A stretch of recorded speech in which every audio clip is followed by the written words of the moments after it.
Right, question 5. P Cubed uses automatic sorting machines.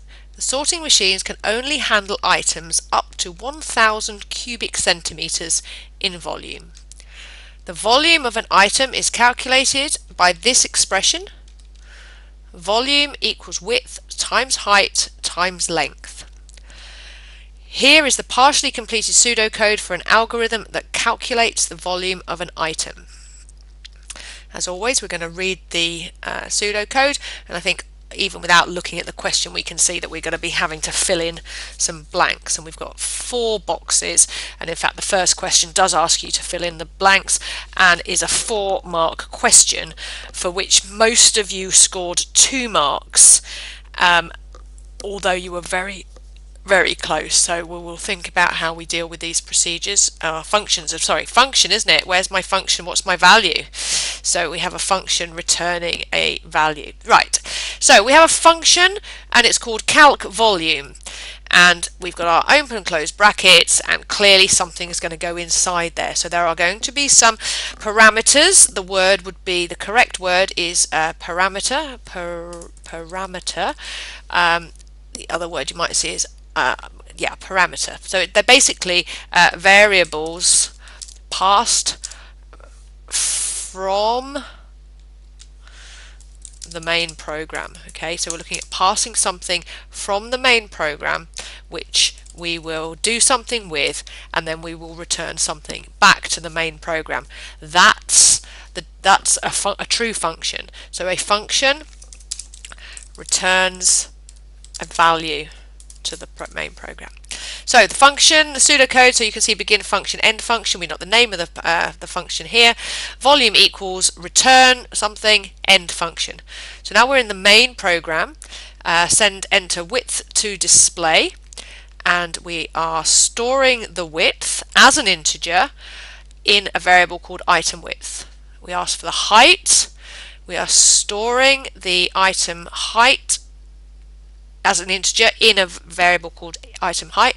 Enter length to display, and we are storing item length as an integer in a variable called item length.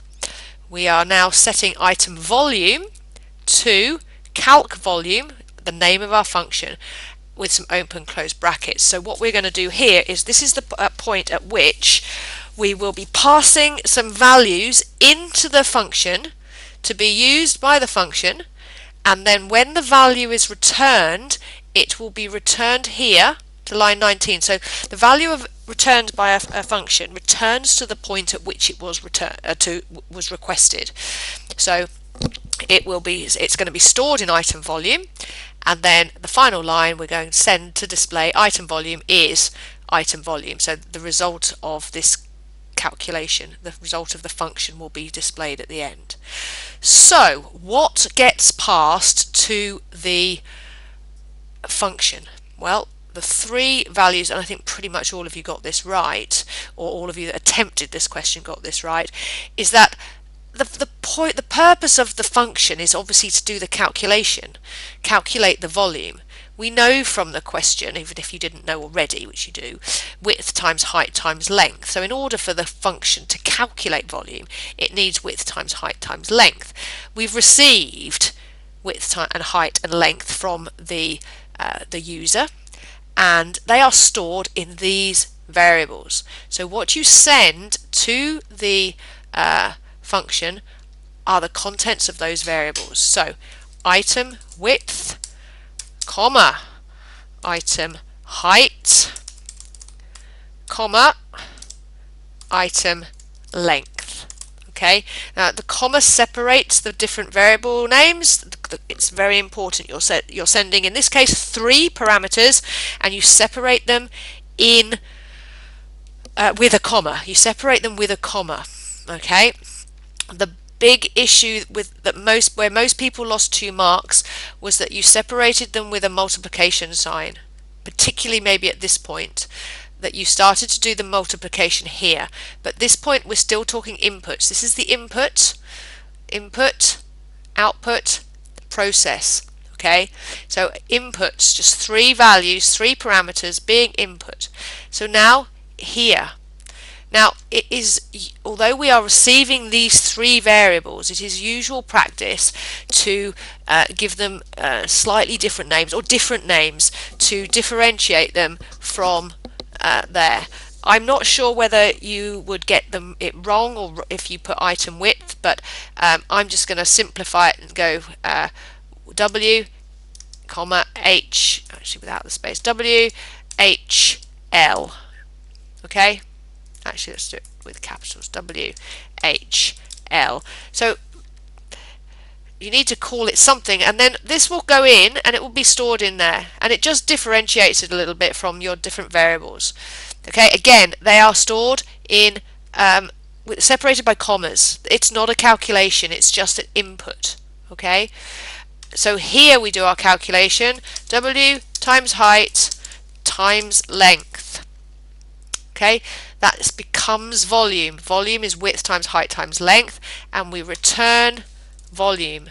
Okay, so that's what goes back and becomes stored in item volume. So a fair few of you put return item volume, so you're thinking about it, but item volume does not exist inside this function.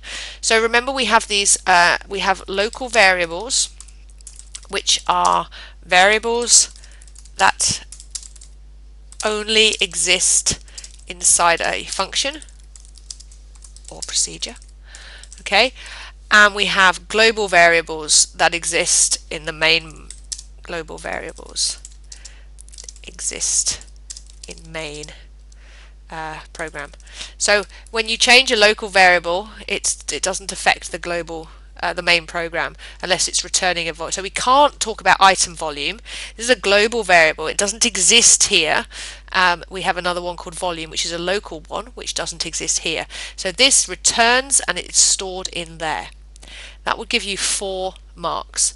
Okay, so the biggest errors, as I said, that you separated, you did the maths here, instead of comma separated, and you didn't return the correct value. Okay, so now we're at 4 marks. Let's have a quick look at the mark scheme, make sure we've got that right.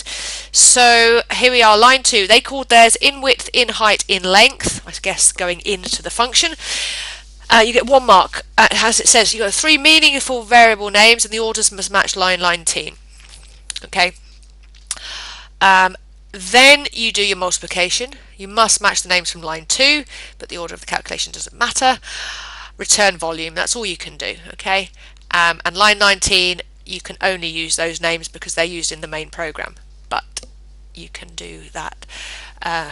So let's look at the next page. There's an example. So there it is, just like we did, but I called it W, H and L, and that's it. There we go. So that is the question about passing parameters into functions.